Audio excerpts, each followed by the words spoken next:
Let's talk about VRP. Yeah, finally, yeah. Yeah, let's go. What do you want to know? So you kind of fell into this thing. So what have you learned about the process? Were you already kind of informed about all that stuff, or No, No. like nothing. Yeah. Okay. So it's like, as far as the process goes, it's pretty simple, but not in a way.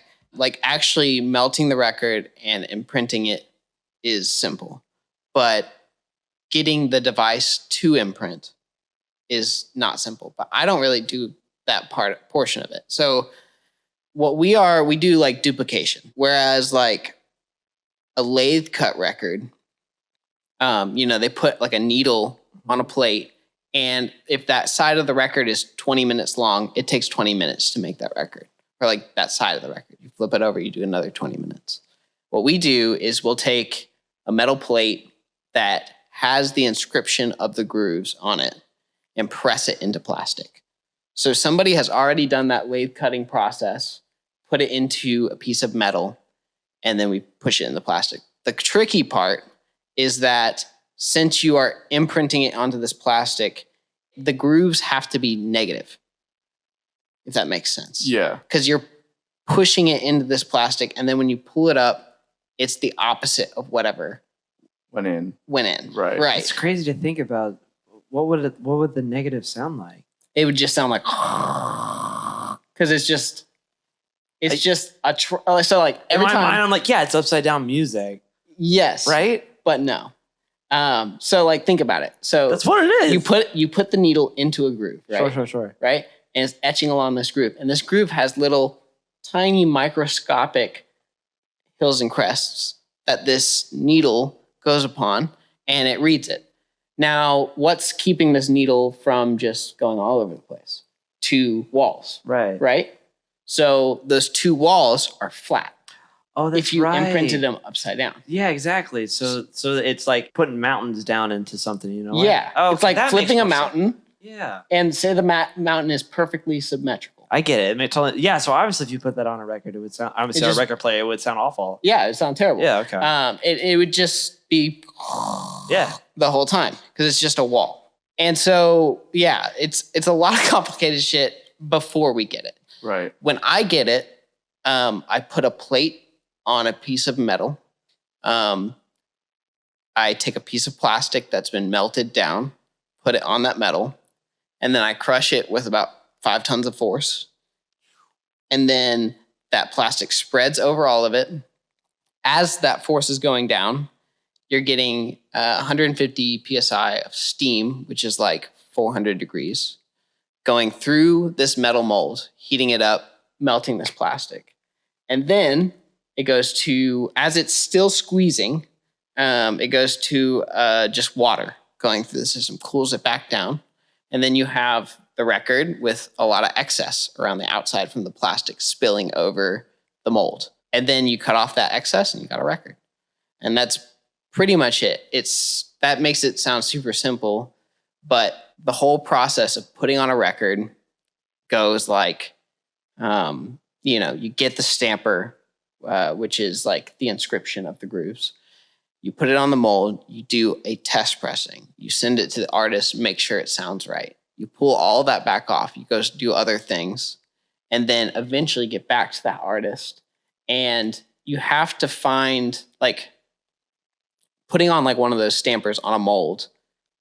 The way you can fuck that up and like mess up all the music is literally articles of dust. So if a piece of dust gets underneath that stamper and the mold, it creates a crater in the music. And it'll make needles jump. It'll make needles pop and make them skip. If you breathe on the stamper the wrong way, you scratch it. If you apply too much force, too much heating, too much cooling, you can damage anything. And you have to keep these things and keep throughout a 1,000, 2,000 record run sometimes. And it's super hard to make everything just go flawlessly. But like, it was like 2 years of struggling there, trying to figure out like, hey, what am I even doing? How does this stuff work? And now we're starting to get into a groove where it's like, when I see this half a millimeter speck, I know exactly what's going on with the system and all this stuff. It's wild and it's super hard to explain. Yeah. Sounds awesome, man. I love all that shit so much. Yeah, it's like remedial, the work. It's very button pushy, like assembly line stuff. But when things go wrong, that's when it gets really fun. Yeah. And terrible at the same time. So is there a difference in the quality between using like the stamp that you guys are using versus like running it through like the needle? So how does that change? Yeah, so like if you're doing like a lathe cut record, it's cutting it straight into the grooves. The issues there is that as you're dragging along, you're cutting plastic, so a lot of plastic remnants can get into those grooves. But if an experienced lathe cutter is like working well, that is going to be your best product. Is a lathe cut record.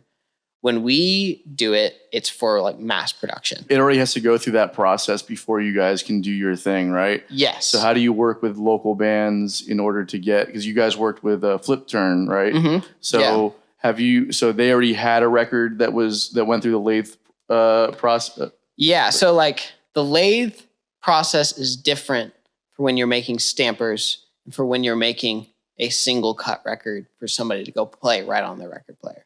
We have a couple different, there's a couple steps. So there's a mother, father, and is what the industry terms are for these discs that come before a stamper. And so basically the first one is a mother. It's like a disc that is got a metal core. And then they like go across this plastic, it's like linoleum almost. Surface, and they etch into it with like a diamond as like a needle, because it's soft enough to not break it, but also hard enough to not break the needle itself. Right. They go through that whole thing, and then they take that disc with the metal core and put it in a silver bath, and they make the opposite off of that one, because you have to have the positive first to make the negative. Right. So they make the positive, and then they make the negative.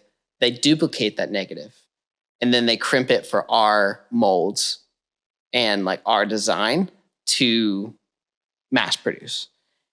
It's so hard to explain. Yeah. Like I know that may not sound like I love it, anything dude. at all. I fucking 100%. I actually had a mother made years and years ago for one of these places was like, yeah, we'll make you one record, and I was like, yeah, and I got it. And I was like, why is this so heavy? I didn't know it was a metal core. Yeah, it's very heavy, and then it's like it's smooth everywhere, almost. You know what I mean? But now I'm realizing what it is. Now that's the very first one that was ever made and only ever made. But we work with artists and labels and like all kinds of stuff. But some things are huge projects, some things are really DIY and small. But yeah, you really have to do like over 100 records to make duplication worth it. At least for most people, because at that point it's like where your margins start to change. Right. But yeah, it's crazy. I listen to a lot of music I hate, and I listen to a lot of music I love, and I get to work with a lot of cool people, so I just enjoy doing it. Yeah. That's awesome, man.